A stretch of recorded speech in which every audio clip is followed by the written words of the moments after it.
Hello there, and welcome to Think the Maker, a podcast about heroes, princesses, scoundrels, hokey religions, ancient weapons, and all things Star Wars. I'm Adam Russell. And I am Mike Forster. Jason, producer Jason, live. How's it going, guys? I am your producer. He's here. He's talking with us. We love when Jason's able to be on. Yeah. Nick had a timing gaffe, which I'm sure relates to his new obsession of opening hockey cards. That, frankly, I am jealous of, because I was texting the group earlier today saying, is this the new chaos where everything is a blind box? You got to spend a lot of money because Star Wars, the official Instagram account, is like, hey kids, Harrison Ford signed 3 trading cards. And I was like, I want to get one of those.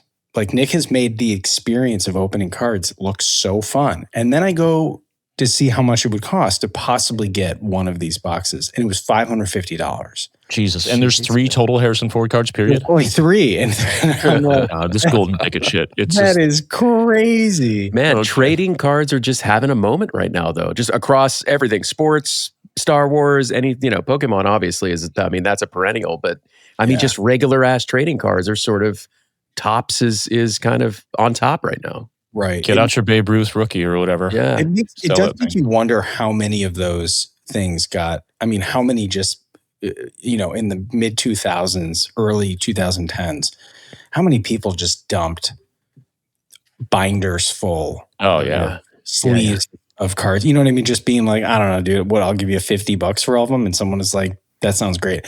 I sold all of my Star Wars collectibles 2 weeks ago. Oh, whoa. Heavy. But it was one of these things where I went, it's probably a $2,000 collection, I would say, right? Mostly Black Series vintage collection, some Galaxy's Edge stuff. Mm-hmm.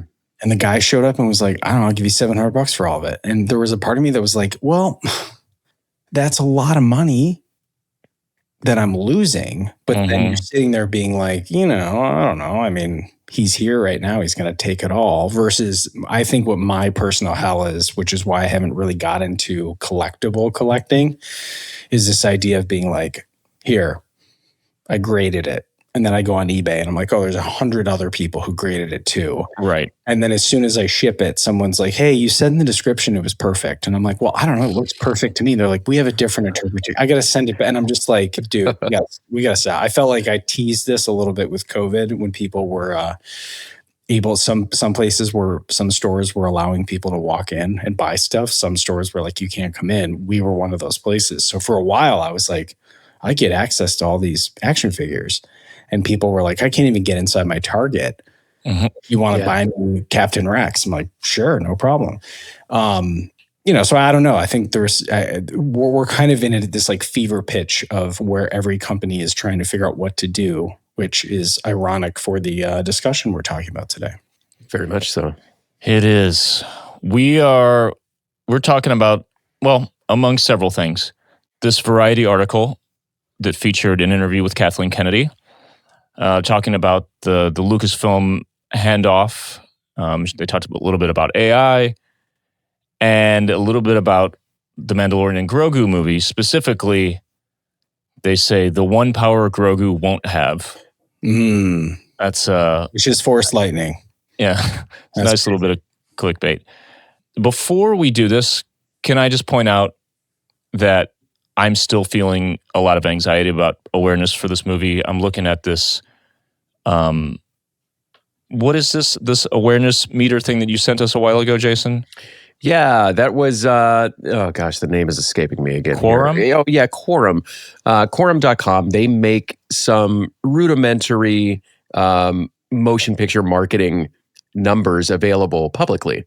Obviously, the real stuff that the marketing execs up in the high towers are dealing with are a lot more granular and, broad. But there's some stuff that you can access in here.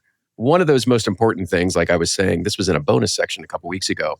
One of the metrics that is most important for a motion picture marketer is something called awareness, especially when you're a few months out from a film. And that basically is just a metric that tells you how much of your potential audience knows that this film exists and it's going to be in theaters. Yeah. And I think that we were seeing that going into the Super Bowl, The number was around 20, and that's a percent of 100 of the people that they asked whether or not they knew that the film was something. And then I think the other noteworthy thing was that we saw that the number did not change after the Super Bowl, which may have, sort of bore out the sort of anxiety that we had about whether or not that Super Bowl spot made a dent in awareness. Seems like it didn't. But it did tick up a little bit after that trailer came out. So, well, right now it's a 39, which puts The Mandalorian and Grogu at number 17, ranked with other films. It really hasn't broken the top 10 for sure. What are the top 5 right now? Toy Story 5, Spider-Man Brand New Day, Super Mario Galaxy, whatever. Yep. Michael, Scary Movie 6, Moana, The Devil Wears Prada 2, Avengers Doomsday, Minions and Monsters, and Supergirl. So are you freaking out more if you are Project Hail Mary right now? In terms of going, like, I think personally that's why we're seeing early screeners for this movie. Because they feel confident in it. Usually what you see is there will either be like, what do they call it? Jason, I'm explaining your industry to you. That's all right. What is the test footage where basically people can give feedback on, like, did I like the ending? Did you like this part? Like, there are key moments where they pull the audience, right? Yeah. Test screenings. It's just a part of research. Yeah. And typically those happen in sort of nowheresville, middle America, where somebody might get a free ticket for something, and then they sign an NDA and are quizzed on something. I've never actually spoken to anybody that's been in one of those before. I find the idea of them super interesting, though. I did an advertising one when I was a teenager. I just got reeled in by somebody at the mall, and they took us into like a former like Claire's or something that had been turned into a little office space, and like played us a few commercials, and we had to give feedback. Crazy. And I think a lot of them historically have been like that, especially if there's a theater in a mall. They use that space, and they do the screening. They just pull the folks over and hit them with questions, I guess. Yeah. Interesting. So I don't. So you're still feeling a little uneasy, Adam? Yeah, I don't know. There are a lot of big movies coming up, but the dates on them, I mean, Avengers Doomsday is the only one that is at the end of the year. The rest are all spring and summer movies. So it's a big spring and summer coming up, a lot of IP stuff. But man, even The Hunger Games is ahead of it. That's in November. Dune Part 3, that's in December. And I think some of this information does seem like you scratch your head at it, right? Because like this is a 30,000 foot view of, like Jason said, a pretty rudimentary metric of either social media aggregation, hashtags. It's combing through a lot of different information that's publicly accessible. And I think when we had started freaking out about this was when we were like, it really seems like we are entering within their window of going, people should probably know that Star Wars is coming back to the theater for the first time in 7 years, right? Yeah. And then combining with the fact that this was their flagship character that essentially was supposed to, quote unquote, restart a whole new fandom of beyond just the Skywalker saga. Yeah. And so it certainly... It's still not great, I think, in some ways now. I saw, as of today, the writer of Book of Boba Fett, who is also one of the writers on season 1 of Mandalorian, who's worked with Favreau a couple times, which, again, for all the frustrations that people had with Book of Boba Fett, that was Jon Favreau mostly that you were frustrated about in terms of the writing, the pacing, all of those things. And we have said along on this podcast that there were a lot of factors that made that show the end result that we got, and there's still some really amazing moments in there. But certainly then it turns into people start cherry picking something. But I think what we are seeing, besides the fact that I saw Mando Grogu toys in stores, which is fun, we're still looking for this almost like weekly update at this point to go, how are we going to get through a couple big movies coming out? Jason, I know Mario is a big thing, obviously, in your camp, but also for a lot of there's a lot of big movies coming out leading up to the road to Mando Grogu, Project Hail Mary being one of them, seemingly getting great reviews. Science fiction, it's like, are they looking to translate some of that sciencey excitement to Mando Grogu? So it's an interesting time over the next 2 months to build up the return of Star Wars to the theaters. Mm-hmm. Yeah. And I think that the problem is, you talk about the Mandalorian being the next big savior for the franchise and being so beloved. I don't think that changes. I think that people still really like the Mandalorian, especially Grogu. Right. Obviously, I think that what we're concerned about is whether or not people understand that there's actually going to be a film in theaters. Very true. As long as they know, I know they're going to show up for it. And you know what? You mentioned Mario. I mean, there could be a good case for them waiting for Mario to sort of be done with its initial launch, let it suck up that oxygen, and then they can go ahead and go with their big push. A shared audience for sure. I mean, I think for sure. It was very smart seeing Lego actually switch over to minifig style for Mario. If you're sitting here being like, what are we talking about? Well, Lego has had the Nintendo partnership with their big-headed brick fig style characters, and long have the people of the Mario fandom said, we want a traditional minifig of your standard Lego character of Mario, and Lego teased it today with Mario jumping out of a tube. So like these are those kind of big brand partnerships that I think that maybe we were expecting a little bit outside of a live stream from Hasbro Pulse. We're kind of looking at like, where's the equivalent of the BK cups? Where's the tie-in? Where's the Pizza Hut Star Wars stuff that Adam has had in his basement since episode 1? But I think, those partnerships are kind of some of those things where they're hard to track. They're hard to track metrics on if they work. But the canvassing that the Pepsi cans, the gold Pepsi Yoda for episode 1, what I mean? All of this stuff is kind of like, if you've been a fan of this franchise for long enough, there are key things that you remember collecting. There are key things that you remember seeing every time a Star Wars movie was in theater. It's been a long time since then. So I think that's where some of this like confusion is of being like, okay, we got this great trailer. The hype was real, and then in a combination of everyday politics of going, I'm trying to be excited about anything these days. The movie's still coming. You know what I mean? I mean, hopefully we'll be here for it. Hey, in our private Discord chat right now, just want to acknowledge Claire and Julia both talking about Maul and about how they're ready for the hype for Maul. We'll be on that hype train starting next week. We're going to start talking about the road to Maul, maybe looking back on some key stories in the past that'll get us ready for it. So that's coming. Yeah. Pumped about that. And that's that's another thing that we're talking about. Like we're focusing so far on like the theatrical experience because that's been a key ingredient to the DNA of this franchise. But we're about to get a killer animated series of a loved character at this point among the franchise for fans. I guess the question we have is that going to translate excitement beyond just the people who already are in clone lore at this point, who followed along with the fact that Darth Maul is still alive from the general public, all of these Easter eggs for people that have been like, could have also been blissfully ignorant to the idea that he has been back.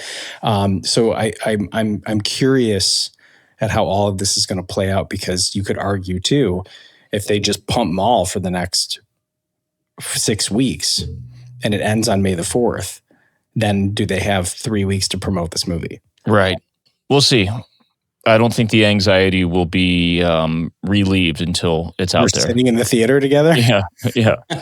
This is true. And to reiterate, the anxiety is because we want to see it succeed. Of course. Absolutely. It should go without saying, but yeah. Absolutely. All right, let's get into this Variety article about Kathleen Kennedy. So Kathleen recently received an honorary award from the MPSC, the Motion Picture Sound Editors, at their annual Golden Reel Awards in LA. It's an honorary award, of course, because this is an award show that celebrates sound editors, people in in Jason's field, folks, adjacent to him. Yeah, literally my folks. Yeah, the folks that are cutting sound. And every year they like to honor sort of a luminary that was typically involved in films that sort of have a story about sound. So you talk about Kathleen Kennedy. I mean, her list of credits is unmatched. But even just talking about the highlights of things like Jurassic Park, Back to the Future. I mean, sound is so intrinsic with it. So they honored her as a result of that. So that's where Variety caught up with her, at least.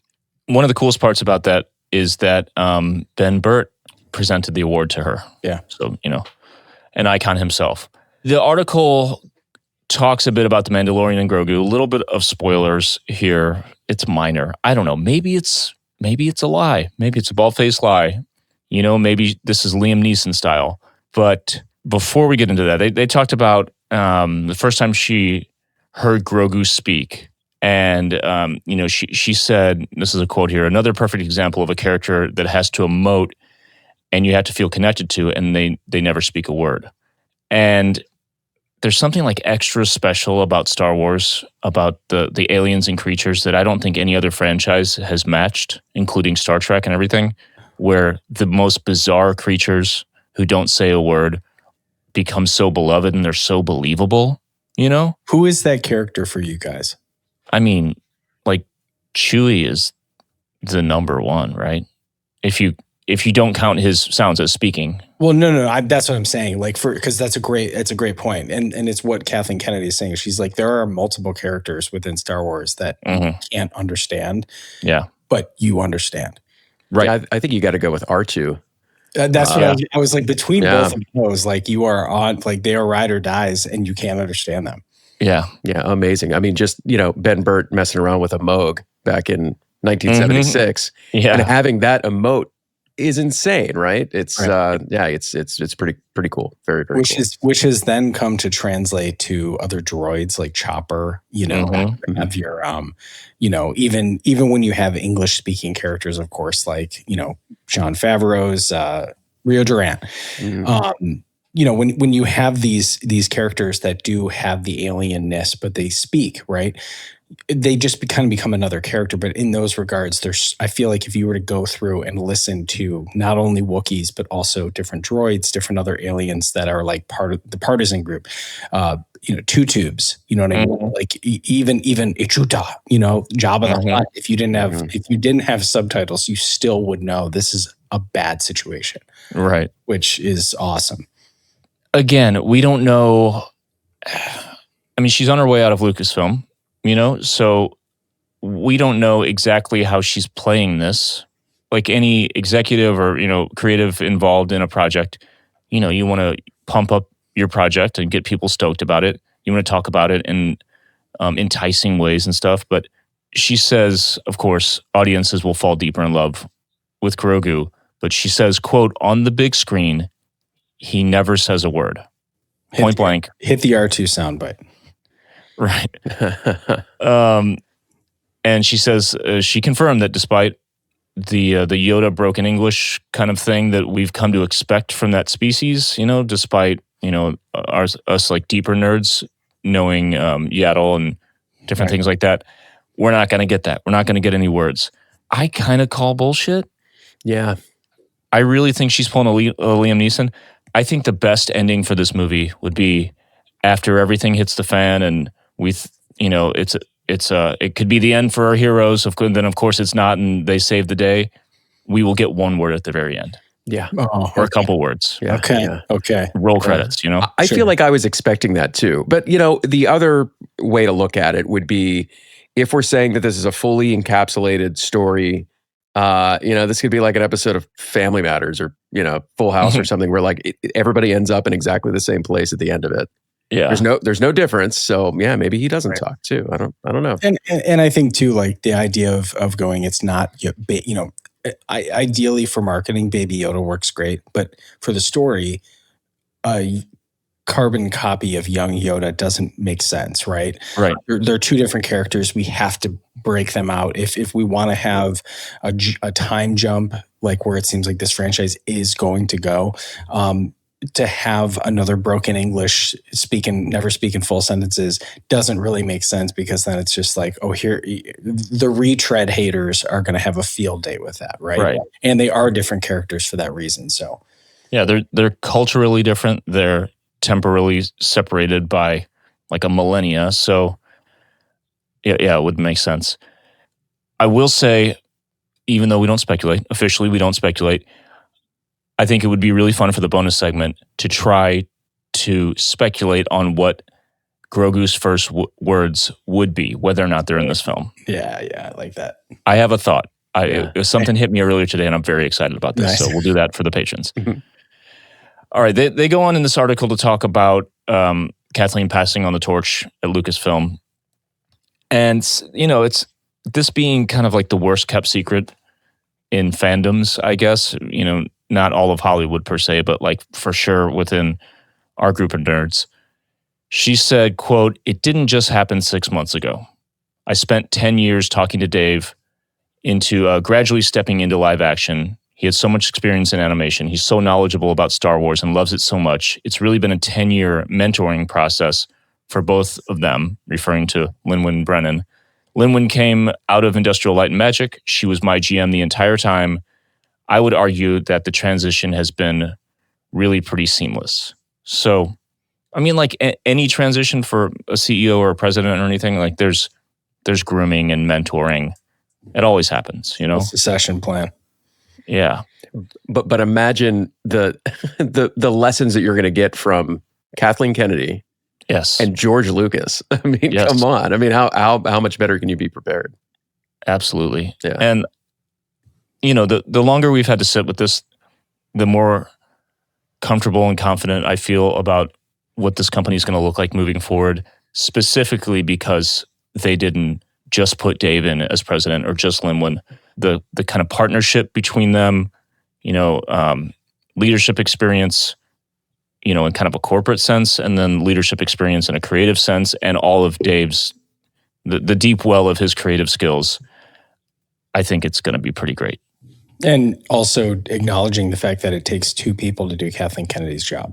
Yeah. I mean, that's insane. You know what I mean? And in terms of going, who knows how many projects are going to be greenlit by this new, double head of the company.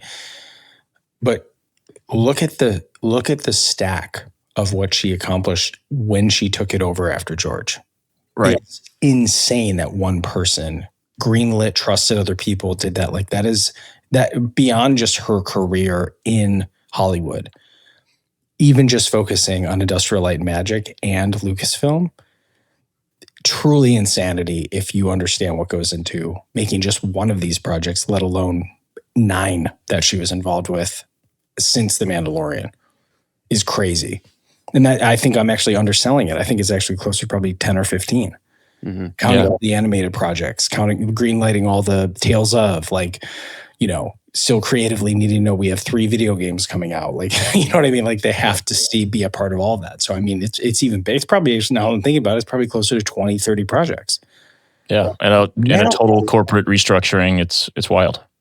And this next quote I'm going to read is so relevant because this came at a time when, social media started to really peak, and all of a sudden everyone in the world had a voice and an opinion and an outlet for that, which wasn't the case for George. Even in the 90s, late 90s, early 2000s, when the shit was hitting the fan with the old heads who didn't like the prequels, they didn't have social media.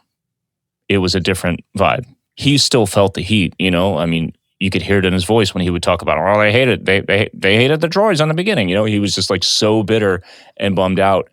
But dude, like, I mean, can you imagine the prequels coming out in the era of social media? Oh man.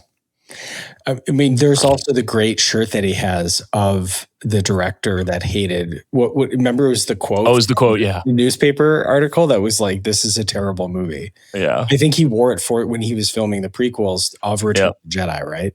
Yeah. Or something like that. And I'm like, that goes to show you, like, that was, if there was a high ranking, quote unquote, newspaper critic, that was like top tier critique.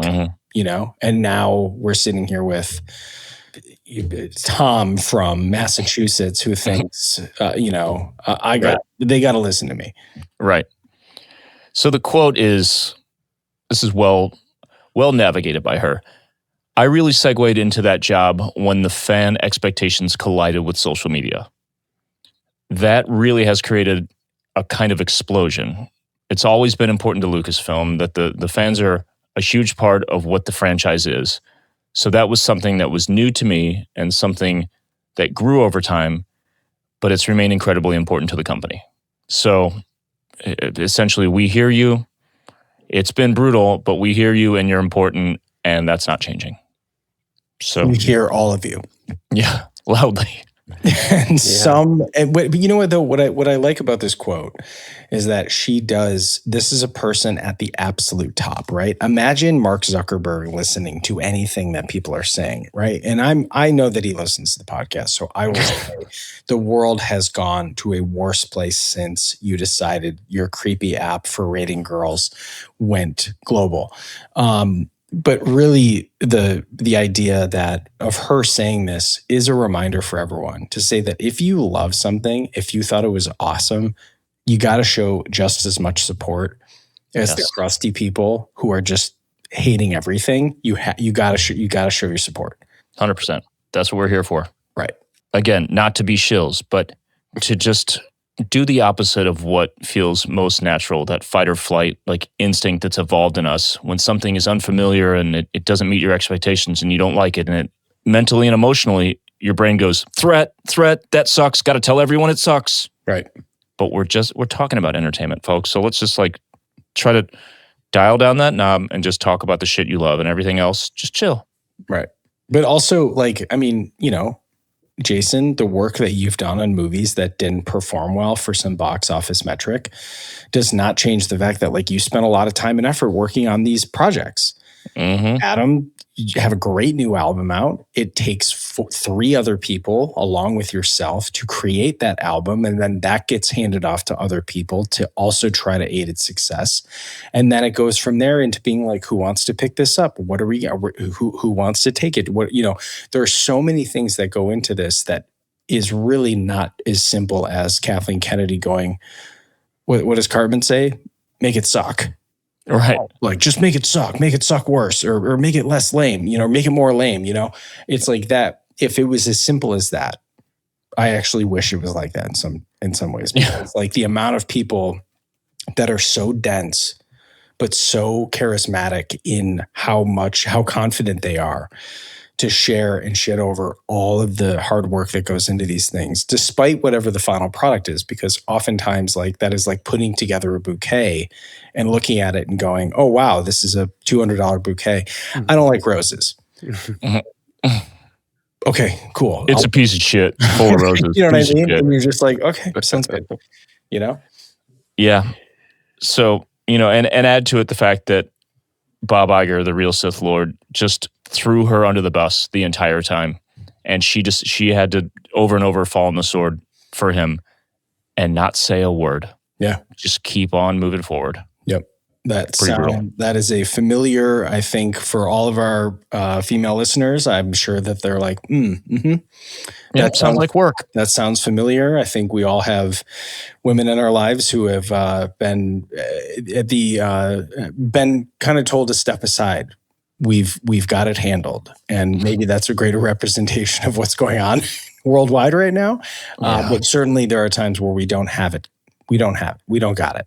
And when it comes to managing expectations of a super global corp, as of recent, that is like very proud to be building a new theme park in a war zone. You gotta sit there and go, okay, so what was? I have to know the patience. I have to know Kathleen Kennedy's Zen schedule of what with the therapy, the relaxation, the meditation. Yeah, let me get her mindfulness routine. Share those secrets, man. Yeah. I need some of that.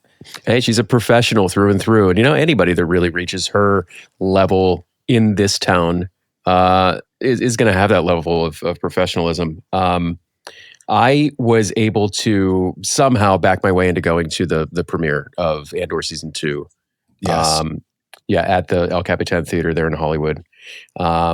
We walked into the theater, and the theater was empty. And Wendy and I were like, well, let's just sit in the middle. Let's like get the good seat, right? So we sit there, and we're sitting there for a little bit.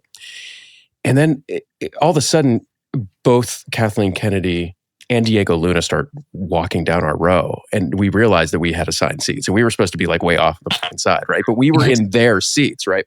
Oh, nice. So we're like, let's just get up and leave. So as we're walking out, though, I am able to witness this interaction that Diego and Kathleen have. Basically, Diego says to her, well, how are you doing? And she goes, well, no, how are you doing? And he's like, oh, I'm a little bit nervous. And she just begins to give him this wonderful little pep talk, talking to him about, the sacrifice and the amazing performance that he did. And, even though it's all riding on his shoulders, he pulled off this amazing performance, and then everybody's going to love this thing.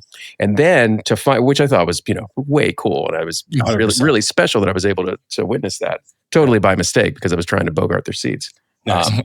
But then to find out afterwards that she, in a really big way, went to bat for Tony Gilroy and that series. Yeah. She was the one that actually had all the pressure on her, right? And I don't know, maybe she was pep talking herself, but either way, you could tell in that moment that she really believed in that project. And I have a feeling that it didn't matter if people liked it or not. I'm sure that she would have been really proud with it and have that be her last directly oversawn, project at Lucasfilm. It was super cool. That's a great story. Mm-hmm. I love that. But isn't that what makes her so good, to know that the timeliness of this project, when she has Mickey Mouse breathing down her neck, being like, stuff's expensive, we can't afford a flop, by metrics, and or kind of was. Mm-hmm. You know what I mean? Yeah. And it ends up becoming one of the most culturally relevant pieces of media over, I would say, maybe the last 10 years. Easily. The fact that people are out in the streets, the fact that Minnesota is raising a banner at their soccer game that says, we have friends everywhere. Like, I'm struggling to know, besides like a catchy theme song from K-pop Demon Hunters, what is something that connects so deeply with people that they're using it to reflect their own real life. You have to hand it to Kathleen Kennedy. Yeah, regardless 100%. of this project, not only getting season 1 based off a character that people said, why are we, like, we already know that story. Tom from Massachusetts being like, we already know that story. What do we need this for? Hey, just so you know, to some degree. Yeah. I mean, hey, and Tom, if you're listening, we don't mean you, probably. Mike probably doesn't know you. Yeah. You're a masshole. I know how these things work. You know what I mean? Yeah, but us to some degree. I remember saying, like, I'm stoked. This is more Star Wars. I love what this is connected to, but I don't know what to expect. Like, I'm not like, shit, yeah, Cassian, let's go. I'm like, yeah, oh, okay, we'll see. I had no expectations, but man. Well, especially because with Rogue One, like, it's so hard. People loved the grittiness, the texture, the fact that, like, the characters, it was Empire Strikes Back-esque in that it wasn't totally a happy ending. And then, of course, Vader's hallway scene, which then Gilroy, ultimate flex, goes, oh, Darth Vader, I'm not all that interested. He doesn't say much. Like, just right. Completely poo-poos on what people say is like the ultimate Vader moment in the hallway on boarding the Tantive 4. So, like, for her to believe in a guy like that straight up goes, Kathleen, I'm not a Star Wars guy. And she goes, I don't need that. I want you to do your thing in my universe. I'm like, yo, that's G status right there. 100%. The next thing she talked about of note in this article was AI. Obviously, when we heard the news of Disney working with Sora, was it OpenAI? OpenAI. Yeah. I couldn't remember if it was that or Anthropic. OpenAI, to bring some Disney characters into that, we all freaked out a little bit. She says she's interested in exploring the possibilities of AI as it relates to filmmaking, but she clarified that she wished, quote, it was called augmented reality, not artificial intelligence. And I have to imagine, like, obviously she knows what augmented reality, but she's thinking like, okay, if we're going to give things names that better describe what they're doing for us as tools, I would rather it be called something like augmented reality is how I'm reading this. Are you guys kind of taking the same thing? Yeah, and also it's not intelligent. You still have to feed it what you want it to do. Right. It's not doing it on its own for the most part. Right. But if she's saying we want to, rather than programming 17 TIE interceptors flying through a canyon and paying some digital sweatshop to render all this, she's saying if it was augmented to a point where it was rendering stuff for us, which most of the programs already do. That's kind of this thing where people kind of forget that generative systems actually already exist, and they exist in randomization and other keyframes and other key parts of programs. But I think her point was basically trying to say, like, these are tools that are modernizing the way that we do things. But to Jason's point, it still needs to be input if you want it to be of any resemblance to the product that you're trying to put out. Yeah, augmenting the workflow, augmenting the content, not just handing it over to the robots, so to speak. Right. She goes on to say, many of us in the industry absolutely are committed to human beings and a human point of view. Note that she had to say many of us are committed to that, acknowledging that many are just like, how do we write smaller checks and cut out as many of these annoying creatives as possible?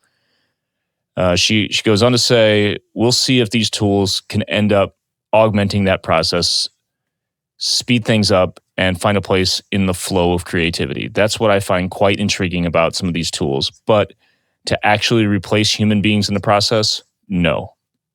End quote.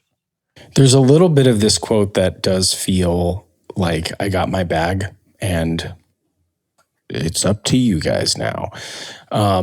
I can see from a filmmaker standpoint, of someone who's dealt with technology as much as she has, the process of even just, I know the internal dialogue over the Jurassic Park. Do we have Phil make us real dinosaurs with stop motion, or do we go with this spaz guy who says that he can make a realistic dinosaur completely out of computers? I mean, she was there at the beginning of it. She was an executive producer on the movie that, in my opinion, digitized or revolutionized the way that we didn't know computers were working at that level. It still holds up too. 100%. Yep. So I think from her standpoint of knowing technology, I'm sure that this is very exciting because most of the benefit, or I would say most of the problematic part, especially for how many, Star Wars is an expensive IP. Everything's in space. Nothing can just be two people sitting in an apartment. It has to be a completely new thing. And so from her standpoint of knowing that most of her properties under the Lucasfilm envelope either have to be epic adventures or they have to be in space, and post-production has been the most expensive part of most of these movies, especially as expectations have changed. We've said this before. The thing about AI in creative workflows is, I think we absolutely need it in visual effects specifically, because we're at a point where every single film that comes out, every major studio motion picture has VFX in it all over the place, whether or not you realize it. And that could be something as simple as, a limited budget for a practical set, or, you've got one block available in a city to shoot in and you have to make it look like all of New York City or London or whatever else. Visual effects come in. The movie can be about waffles and there are visual effects, because that's just how filmmaking works now. They used to paint on glass plates and do all kinds of in-camera trickery. These days, it's digital visual effects. And that ultimately comes down to sometimes hundreds or thousands of people working in what is not so different from a sweatshop to crank these things out. And something has to be done to make these workflows not so crippling for these people and the companies, because there's no union representation. So they quote the studio on how much it will cost to get the job done, And if they add things, if it ends up being harder, they're still stuck with that quote and they have to finish it. And sometimes it will literally shutter VFX houses because there's so much work to be done. And that's not changing. Also, all these new, more powerful computer systems that are designed, purpose-built for visual effects are still, like, ultimately, we're still looking at like the same amount of manual work, in terms of like human hours, and like the same rendering time too, because it's not like they're rendering the same resolution stuff as they were in the 90s and they're just zipping through it. Like everything is like orders of magnitude more complexity. So like, for instance, Joe Letteri was on the Quarter Crew Visual Effects Artist React last week. And he was like one of the original computer effects technicians and like supervisors at ILM. He worked on The Abyss and then everything from there. He did the iconic shots in Jurassic Park. He's the guy. Went on to work at Weta, did Lord of the Rings, all that stuff. And he talks about how like a single frame will take thousands of hours of rendering. Granted, that's spread across like a huge, server array. So it's not literally thousands of hours, but like that's what they have to work with. So AI tools, they can do it better and reduce that time and, make it so when you're in the final month stretch of a post-production for a film, you don't have hundreds of VFX artists working 80 hours, not going home to see their families and getting paid the same salary as if they worked 40. That shit has to stop. And AI is the only thing that's going to fix that. And that is sorry for my soapbox rant. That is the mic drop right there and the perfect place to wrap because I couldn't agree more. And again, a future for where we're going to watch this industry unfold and fold itself back up and roll itself back out again because it's not stopping. More people, we're asking for corporate responsibility. We're asking for all these things. So it will be interesting to see Kathleen roll back into a executive producer role where she loves to be. And I'm excited for those projects moving forward. So Adam, as we wrap, you do have a show, the OC Super Show with Lit, Save Ferris, Mest in Irvine, California this Saturday. You and Jason get to hang out. I'm supremely jealous. What else do we have going on this weekend? Well, aside from that, this weekend, we're just hanging. We're doing press. It's going to be fun. Just going to be stoked to be in Southern California.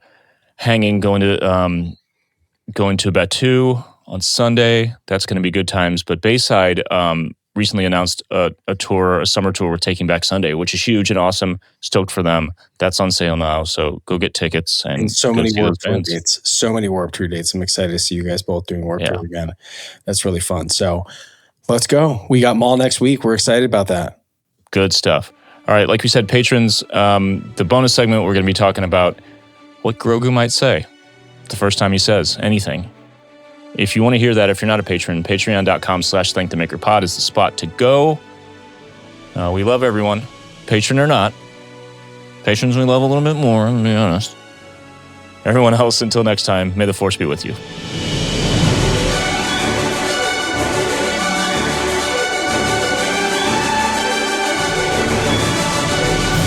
Thank the Maker is produced by Adam Russell and Jason Chiodo and edited by Jason Chiodo. If you enjoy the podcast, you can support us by leaving a review on Apple Podcasts, Spotify, or wherever you listen. Or you can support us directly at patreon.com/thankthemakerpod, where you can get access to our Discord server, exclusive content, exclusive merch, and more. Our patrons literally make Thank the Maker possible.